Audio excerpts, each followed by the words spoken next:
You know that feeling, like life's just this endless treadmill, maybe. Or you're stuck on that whole work super hard now, maybe enjoy life later plan. Mm-hmm. What if there was, I don't know, another way?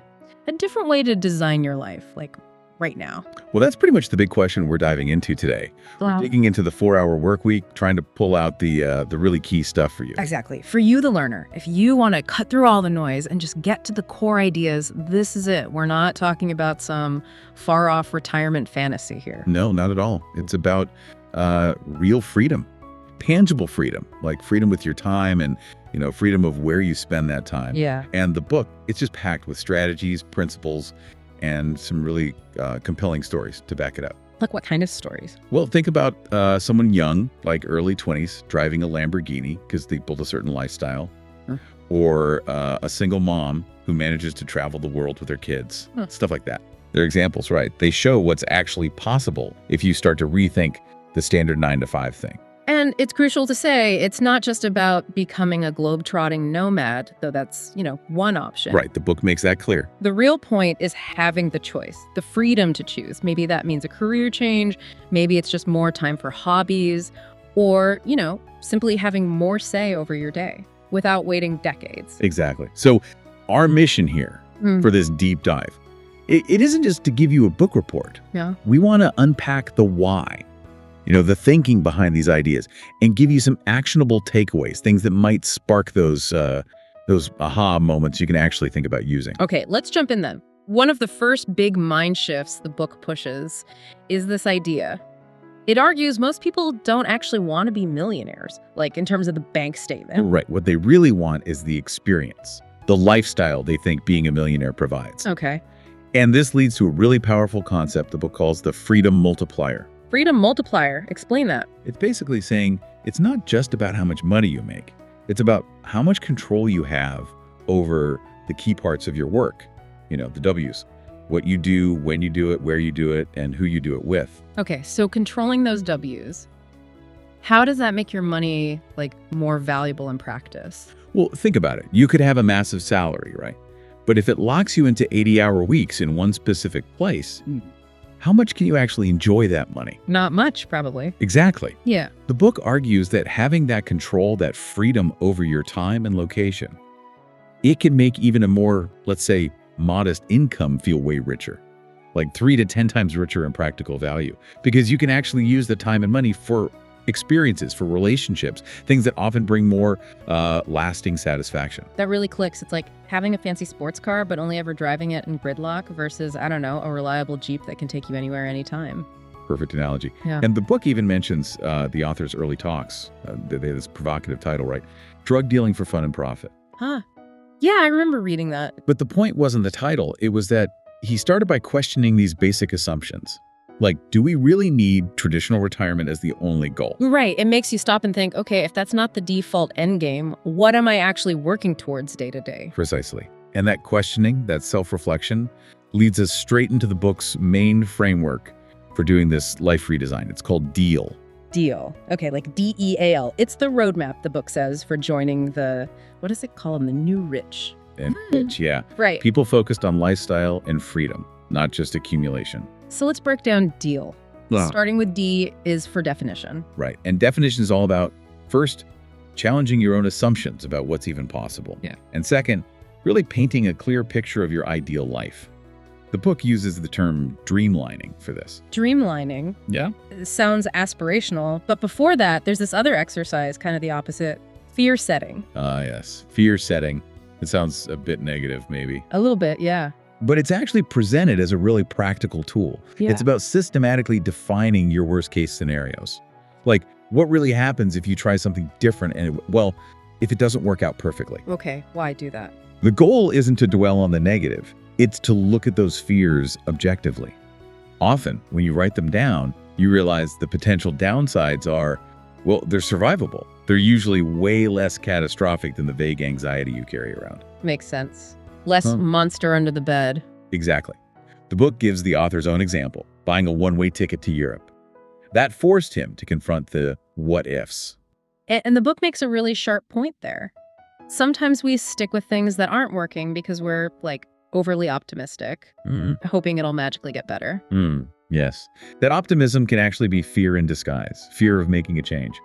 The book prompts you to ask, are you genuinely better off now than 6 months ago? If the answer is no, just hoping things improve.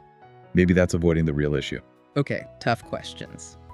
So we face the fears now for the fun part. Dreamlining. How do we actually define these dreams effectively? So dreamlining isn't just vague wishes. It's about setting super specific, tangible goals. Things you want to do, be, or have. And crucially, putting timelines on them, say, 6 months out and 12 months out. Specificity is key then. Totally. Instead of travel more, it's like spend 3 weeks hiking in Patagonia in March, or learn conversational Italian by taking lessons twice a week. The more vivid, the more motivating. Got it. And once you have these detailed dreams, then comes the practical part, figuring out the cost. Exactly, but not just a lump sum. The book focuses on the monthly cash flow needed to make those dreams happen. Right, the TMI, target monthly income. Yep. You basically add up the monthly costs of your dreams. Maybe it's travel, classes, whatever. Then you add your current monthly expenses plus a buffer. The book suggests multiplying current expenses by 1.3, just for wiggle room. So dream costs plus 1.3x current expenses, TMI. That's the formula.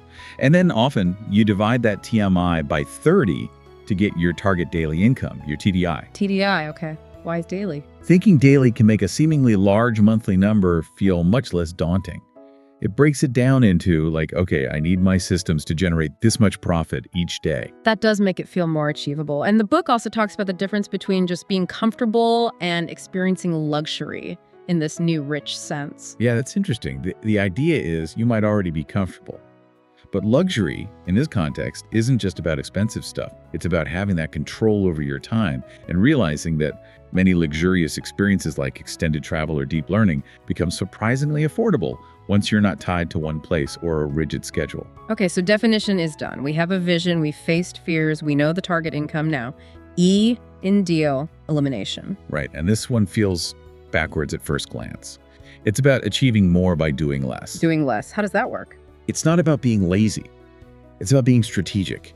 It's about ruthlessly cutting out the stuff that doesn't produce significant results. It's not about cramming more in. It's about focusing your energy. Ah, so this is where the 80-20 rule comes in. Exactly.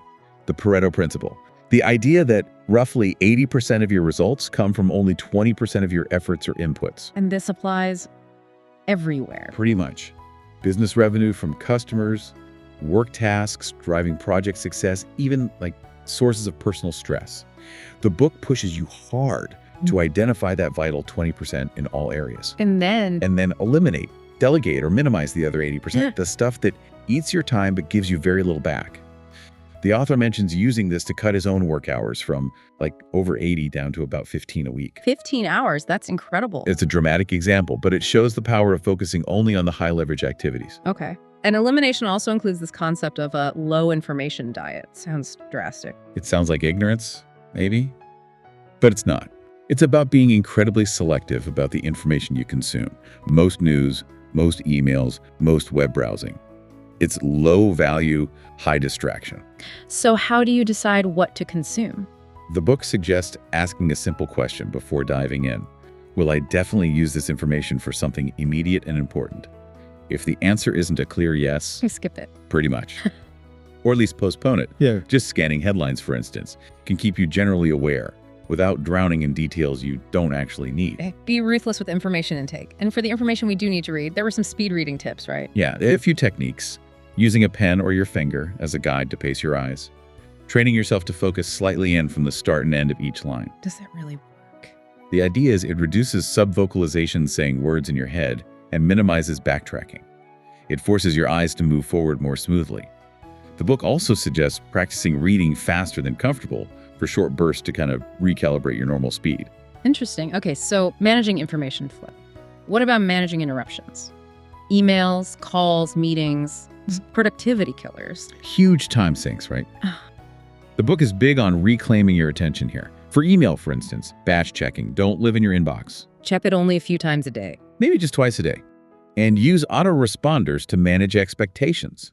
Let people know when you check email and that if it's urgent, maybe they should call, but guide them to email first, if possible. Set boundaries. What about phone calls? Keep them short and to the point. The book suggests starting with something like, "Hi, I'm right in the middle of something. How can I help you quickly?"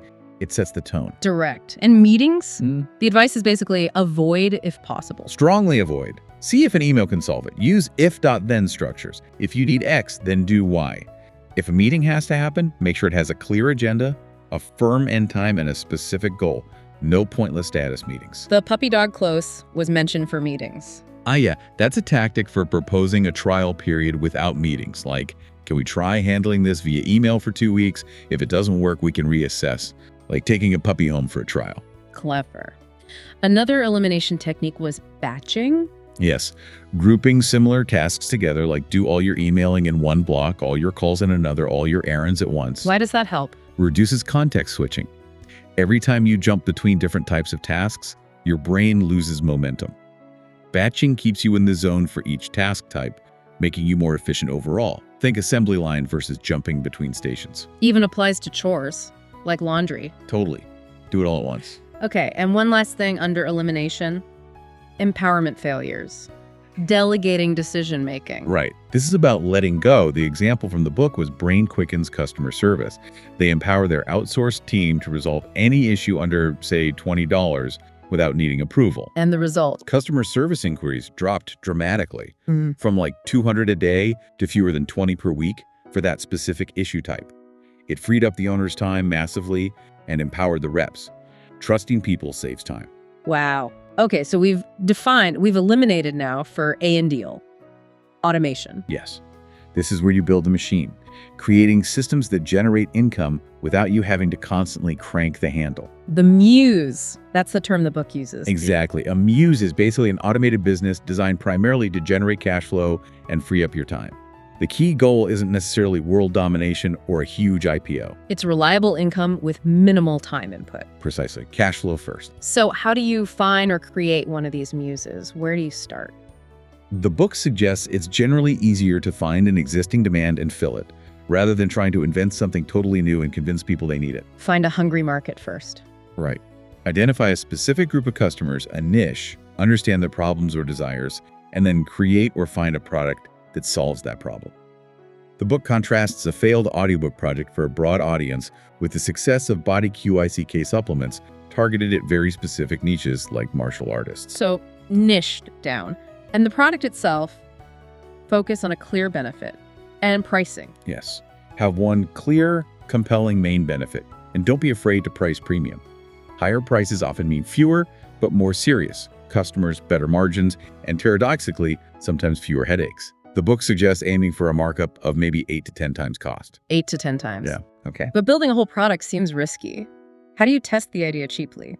Crucial point. Validation before heavy investment. The book champions using online ads like Google AdWords for this. How does that work? You create a simple web page describing your potential product, maybe even with a pre-order button. Then you run targeted AdWords campaigns to drive traffic to that page. And you track clicks and maybe signups. Exactly. For a relatively small budget, the book mentions testing for under $500 in less than a week. You can see if people are actually interested enough to click or inquire. It's real-world data. Like the examples of testing French sailor shirts or a yoga DVD for rock climbers? Yeah, those little case studies show how you can test niche product ideas with just a basic website and some targeted ads. Get feedback before you order a container full of shirts. Smart.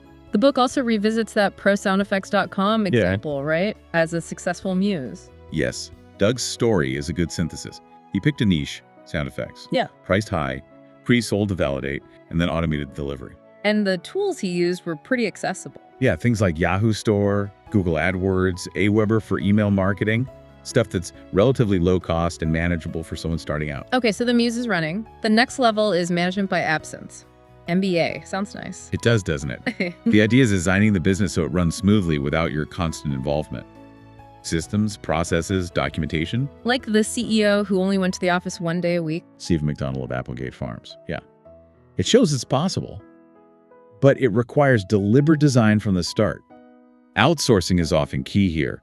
Customer service, order fulfillment. And find smaller outsourcers, maybe. The book suggests they might be more flexible, more willing to negotiate on setup fees or minimum order volumes, which is helpful when you're starting. And automation also involves making fewer decisions yourself. The art of undecision. Right. No, focus only on the critical stuff. And design policies that automate decisions or filter customers. Like maybe you don't accept checks anymore because it's too much hassle. Or you raise your minimum wholesale order size to focus on bigger clients. What about that lose-win guarantee? Yeah. That's where if a customer isn't happy, you refund them and maybe give them something extra, like letting them keep the product or offering a discount on something else. Seems generous. It does. But the thinking is it builds massive trust, reduces friction, attracts serious buyers who are less likely to abuse it, and ultimately saves you time arguing over returns. Okay, interesting psychology. So, defined, eliminated, automated brings us to the last letter, L for liberation. Liberation. This is all about mobility, freedom from geography, breaking the link between your income and a specific physical location. For a lot of people, that starts with negotiating remote work, right, with their current job. Often, yes. And the book lays out a strategy for that. Build credibility first. Quantify your productivity. Show your value with numbers. Then propose a trial run. Make it revocable. Address their concerns proactively. Make it easy for them to say yes, basically. Show it benefits them, too. Exactly. Frame it as a win-win. But sometimes that's not enough or not possible. Which leads to killing your job. Yeah. Sometimes making a clean break is necessary to really get that freedom. The book even have that funny Mad Libs exercise to help you process job frustrations before moving on. Huh. And it normalizes changing jobs, right? It's not failure. No, not at all. Sometimes it's just the next logical step. And this liberation idea ties into mini retirements. Instead of one big retirement at 65? Take multiple extended breaks throughout your life. Month-long trips, sabbaticals, spread the enjoyment out. And financially, it might not be as expensive as people think. That's a key point the book makes. If you give up your expensive apartment in a major city, extended travel in cheaper locations can actually cost less per month than staying put. Factor in savings on rent, commuting, etc. Okay. What about the logistics of long-term travel? The book covers the practicalities. Decluttering before you go, setting up automatic bill pay, mail forwarding services, health insurance considerations, communication tools. It lists resources too, like Lonely Planet, home exchange sites, hostel finders. So you get liberated, you have time, but then there's this potential issue, filling the void. Crucial point. Just removing the stressful job, the obligations doesn't automatically create good. You have this empty space. What do you fill it with? So you need a plan for that too. You need intention. What are you passionate about? What have you always wanted to learn or do? Maybe it's service. Maybe it's mastering a skill. The book suggests revisiting childhood interests. What did you love doing before the world told you to be practical? Find purpose beyond just not working.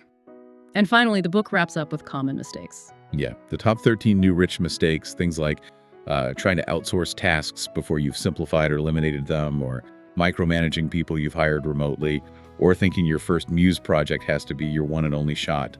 Learning from others' pitfalls. Good dose of reality there. Keeps you grounded. So, wrapping this all up, this deep dive into the 4-hour work week, the core message seems pretty clear.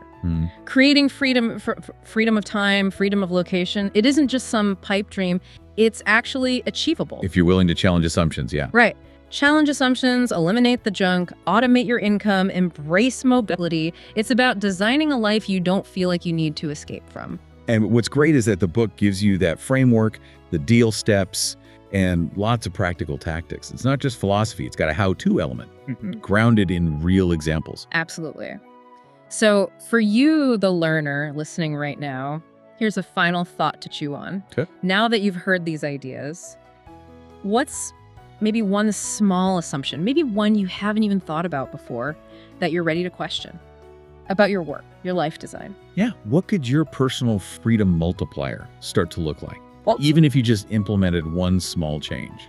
it's a powerful question. What's one step, maybe even a tiny one, you could take today to start consciously shaping things instead of just reacting? And, for anyone really intrigued, the book goes even further. Bonus sections on stuff like getting cheap advertising, learning languages fast, more tools for the toolbox if you want to go deeper. Definitely worth exploring further if this resonates.